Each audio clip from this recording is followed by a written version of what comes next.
You're listening to the Fan2Fan Podcast, Episode 3.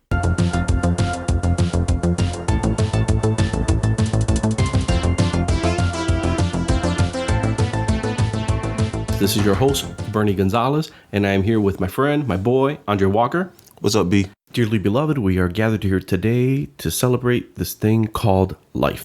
On April 21st of 2016, we lost Prince Rogers Nelson, better known as Prince, one of the greatest American singers, songwriters, record producers, and actors out there.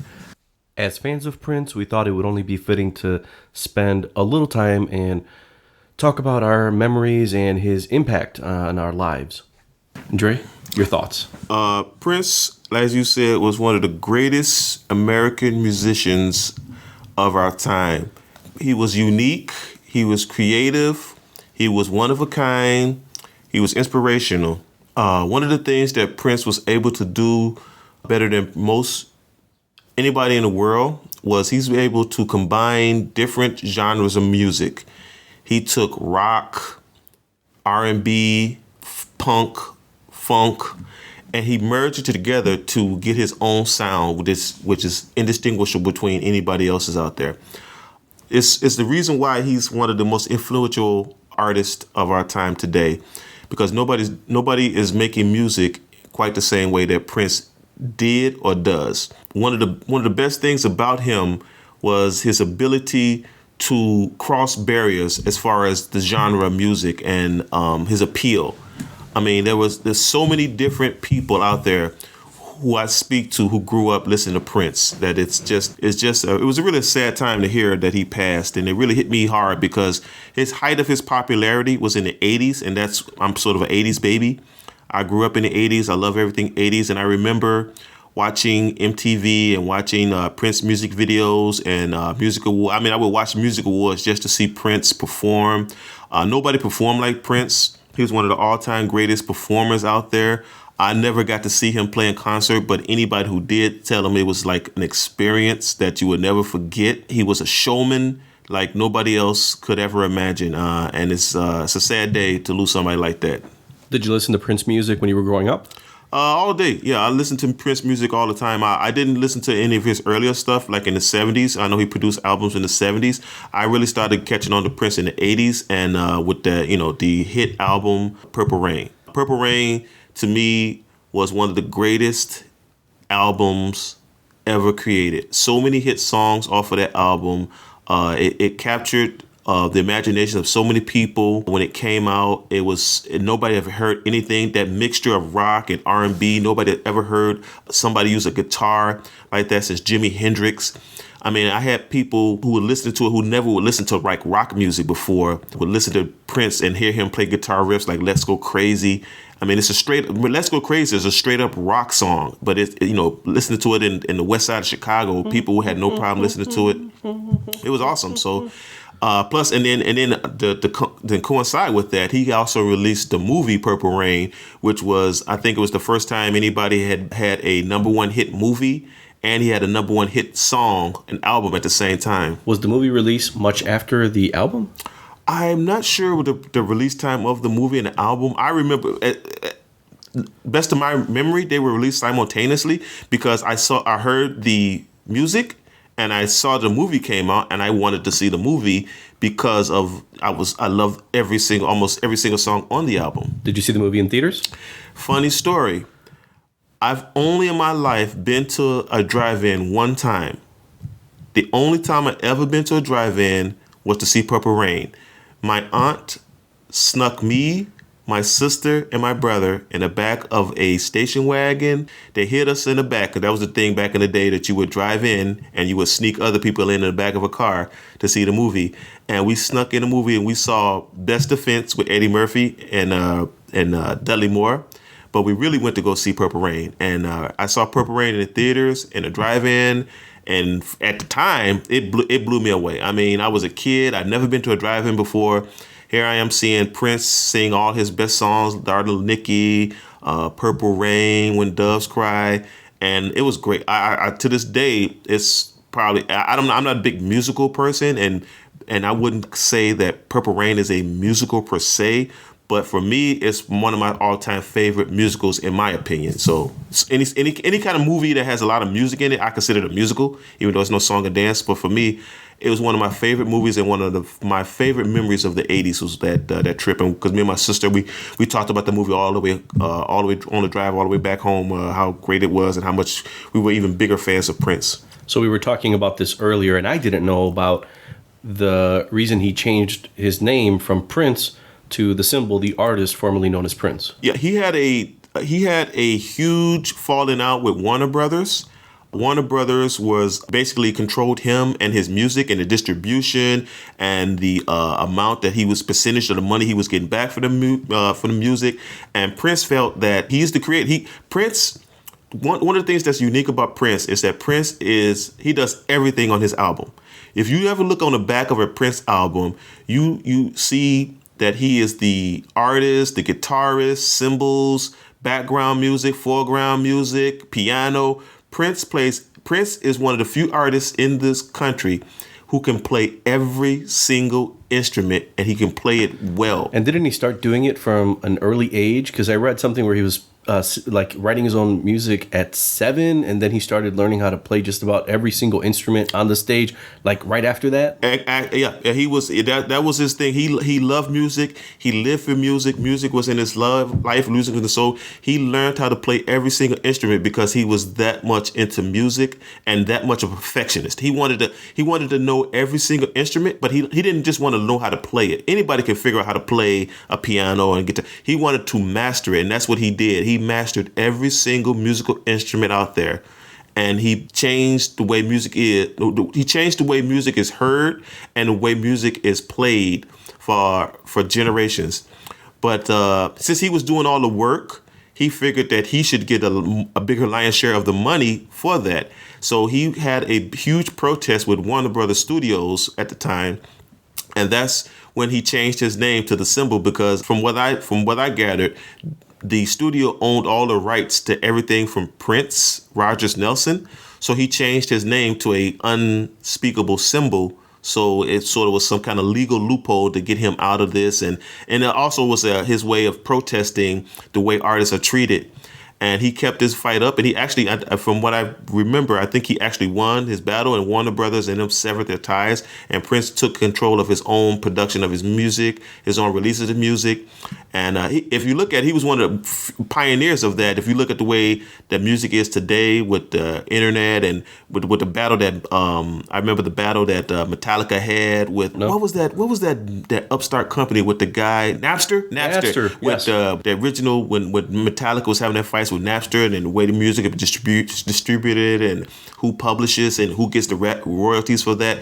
Prince was the early pioneer for doing that type of thing, and gave artists their voice for being free from major studios. And free. So you said free because I remember you were talking about he used it was very controversial where he put slave on his face. Yeah, he wrote that on his face to Prince was always very political activist. He put that on his face to show that studios don't own him. The way he characterized Warner Brothers and their treatment of him was that of a slave, and he stood up for that. He stood up for other artists' rights. He was a big champion of other artists. He loved collaborating with other artists. Sheena Easton, You Got the Look. Madonna, was it a Love Song? That was the duet track. There was the Bangles, and he gave them the song Manic Monday after he liked their debut album. He actually wrote a lot of other songs for other people, like Sinead O'Connor's song, Nothing Compares to You. That was Prince.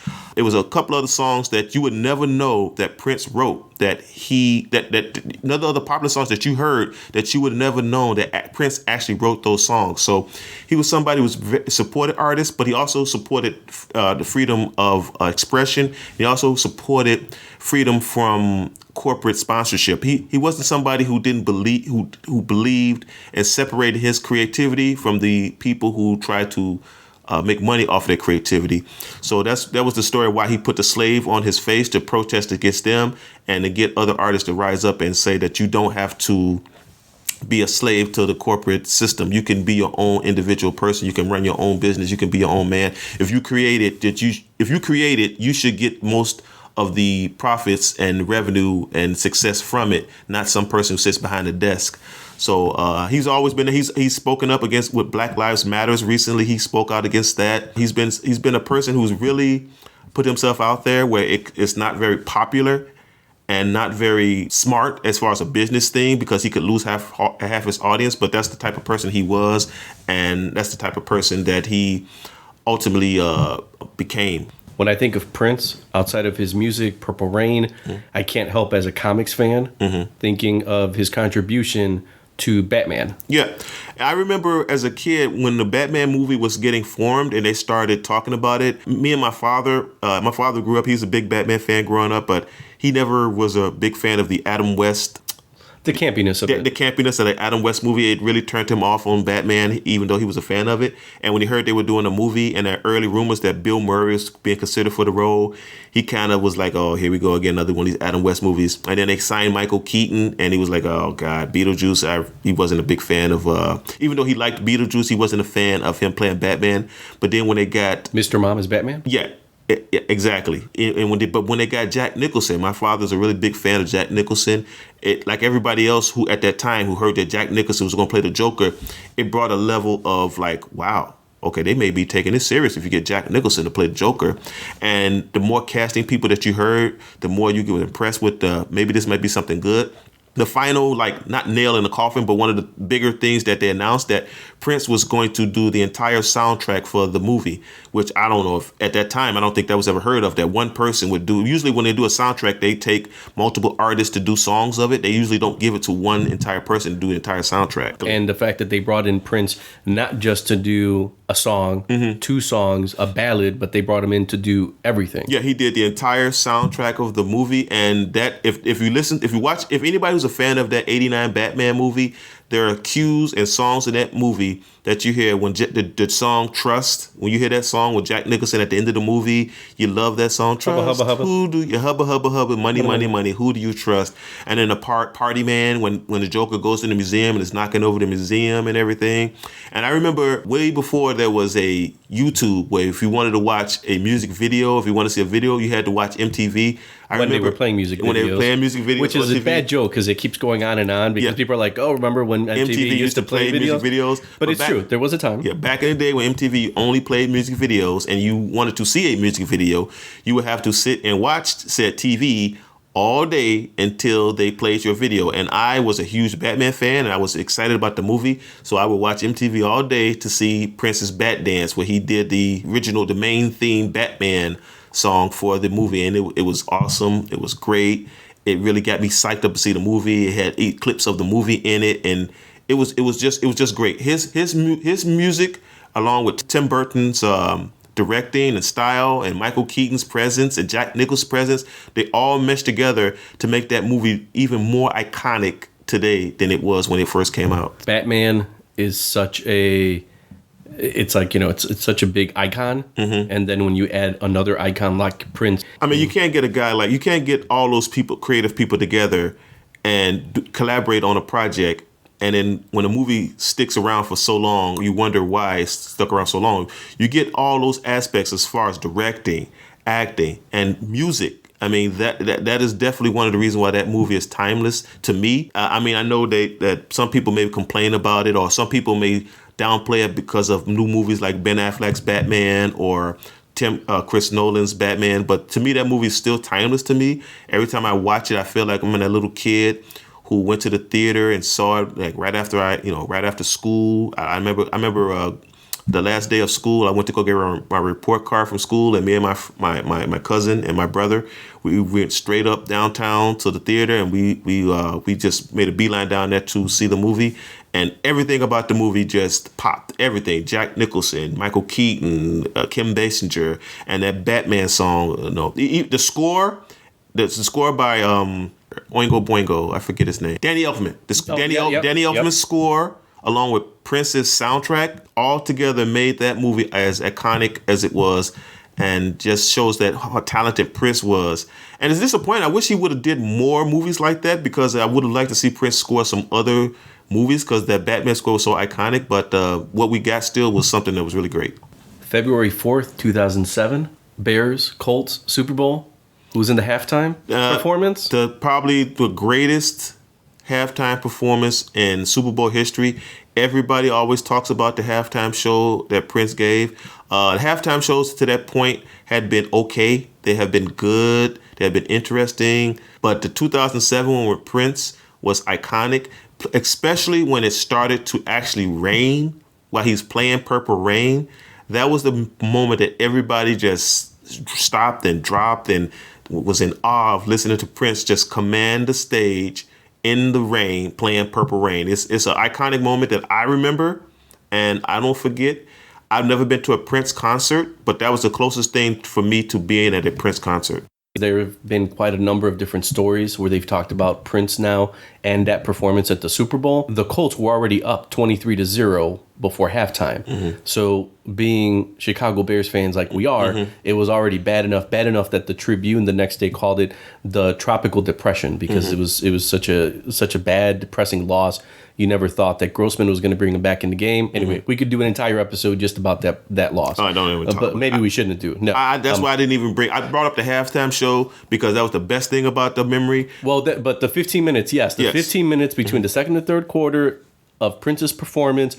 And in one of the recent interviews, they were talking to one of the guys that works, I guess, for the NFL and just checks in with the artist before the performance. Mm-hmm. The day before, they were looking at weather conditions, and they told him, "Hey, it's going to rain, Prince. Are you still okay performing?" And he's like, "Actually, yeah. Can you make it rain more?" But it was the first time they'd ever performed Purple Rain in the rain. Mm-hmm. But I'm not a big fan of the halftime performances and the recent ones. Coldplay, Beyonce, Bruno Mars. Their music is fine, but it's just their performances. It's more about the spectacle than mm-hmm. about the music. Mm-hmm.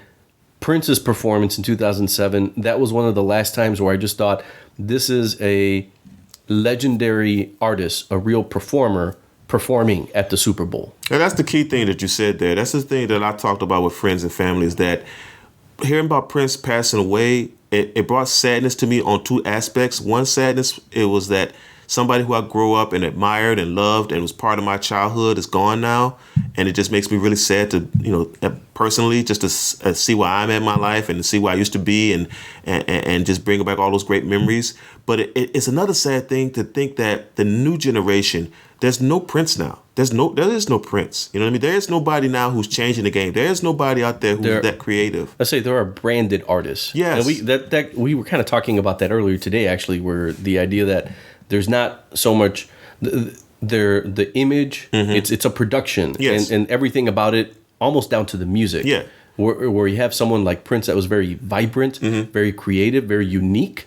Sometimes in the face of other people who and corporations like you were saying that were trying to monetize it. Mm-hmm. How can we make money off of this? Mm-hmm. Well, when you have someone with that strong of a will, it's going to be very difficult to contain them. Yeah, it's like the boy band craze where they take it and they try to package it like, okay, that's the magic formula. Yeah, okay, it's got to be okay, let's get a guy. He's got to be this. He's got to be handsome like this. He's got to be this tall. He's got to be the clean cut guy that girls will appreciate. He's got to sing this type of way. He's got to sing this type of songs. 90% of the artists today don't write their own songs. Like Prince wrote, and not only did he write his own songs, he played his own music. So most of the artists today don't write their own songs. They get somebody else to write their songs. And like you said, it's more about the performance. It's about let alone play their own instruments. Let alone play an instrument. I mean, most of these people it's a band. They get a ready-made band for them to play their music, and they have the technology today to help them sound better.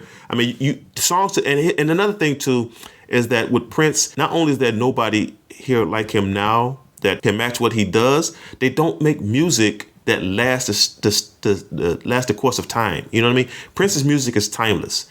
I mean, you'll listen to When Doves Cry or Purple Rain, and it's timeless. You know what I mean? You can listen to it at any day, anywhere, and you just go, wow, this is a great song. Well, most of the songs today, like Bruno Mars, I remember you mentioned Bruno Mars, and he did his halftime show, and I actually like Bruno Mars's halftime show.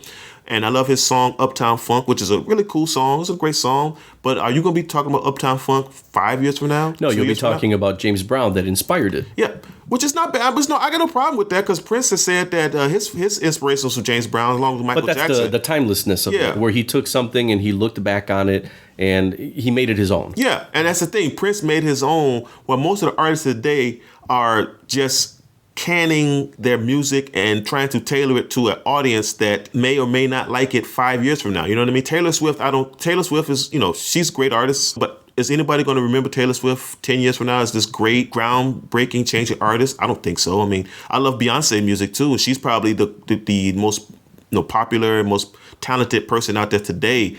But is she on the level of Prince? I mean, I don't think she's on the level of Prince. No offense, but she's not on the level of creativity as Prince is, and Prince is just on another level as far as creativity and talent. There's certain artists out there that they have a different level, and that's why when they pass away, it makes that much of a ripple in the water. So it's very immediate with Prince. It just happened. But going back a little bit, think of David Bowie. Yes, and that was very stunning, very painful. There was a recent interview that I was listening to with John Hurt. It was actually on the Nerdist podcast, and it was actually heartbreaking to hear his friendship with Bowie, but the loss of a friend, and the idea that there were a lot of people, of course, family and friends, but a lot of people that saw Bowie as kind of like a part of their childhood, a part of their life, a part of growing up, and his music was the soundtrack for that. Prince is no different. I mean, you can see, and that's a good point too, because his music reached so many different people. You saw just in the universal sadness about in the whole world.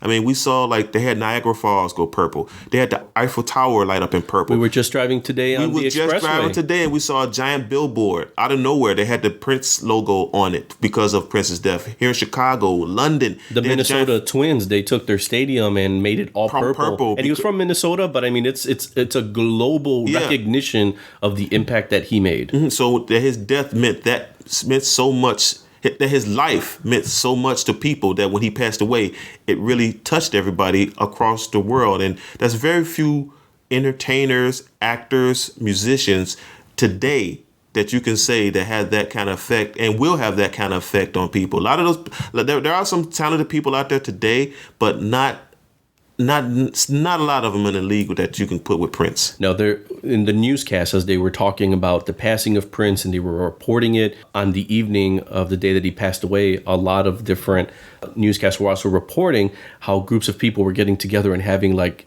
impromptu, unplanned Prince celebration parties. That's not that's not something you plan. Yeah, that's not something that you can schedule a meetup for or anything like that. I mean, it's just something that people inside of them intuitively say, I need to celebrate his music and the impact that it had on me. And you find yourself not alone. You find other people that want to do the same thing. Yeah, you see it. You saw it on news day. I mean, it was on Fox News, MSNBC, CNN, ESPN covered it.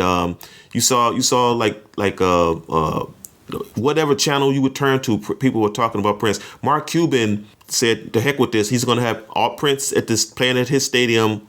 All this week, the rest of the week, he would have Prince music playing throughout the stadium. So he crossed sports. He was a huge fan of sports. If a lot of people didn't know that he actually grew up he was a basketball fan. He grew up as a basketball fan. He actually was a high school basketball point guard, and he was very talented from what I hear a lot of people say. A lot of stories tell of where Prince would do interviews, and the thing with Prince, with his interviews, he was very private. He was very much of a recluse. And I think that helped add to his sort of fame that he had this. Here it is, 2016, where we know so much about everybody. We still don't know really much about Prince's private life. Prince would do interviews, but if he would grant you an interview, he would not allow you to record his voice, or he would not allow you to write anything on paper. So you would have to remember everything.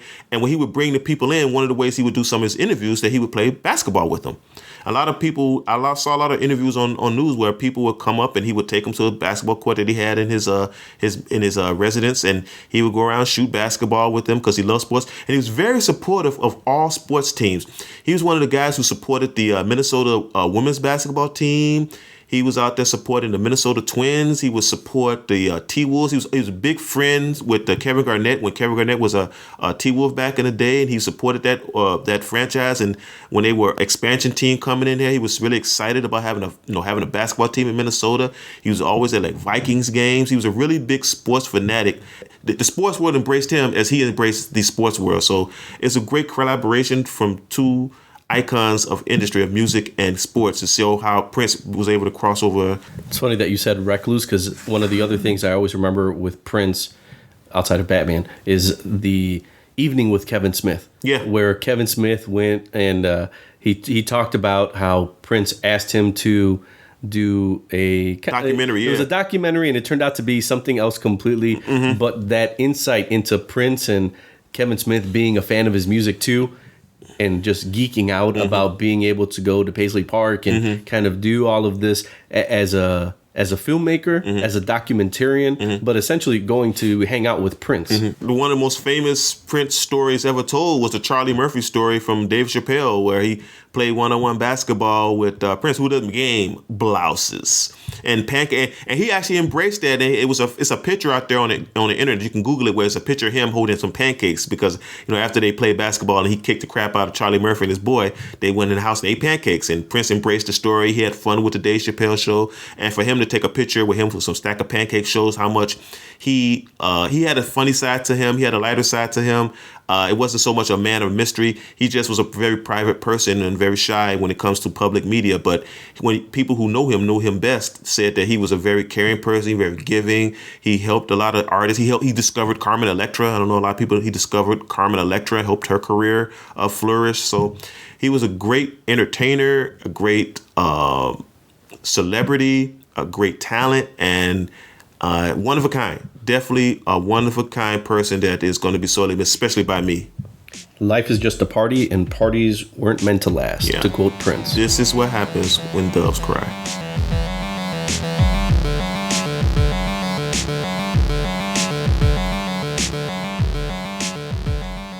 Thanks for listening to this episode of the Fan2Fan Podcast. If you like the show, remember you can download it on iTunes. Just search Fan2Fan, and you'll be able to subscribe to the show. For Android listeners, Stitcher, TuneIn, quite a number of different podcatcher apps that you can utilize. You can also find the show on social media. Facebook, just search Fan2Fan Podcast, and on Twitter, @Fan2Fan Podcast. Till next time.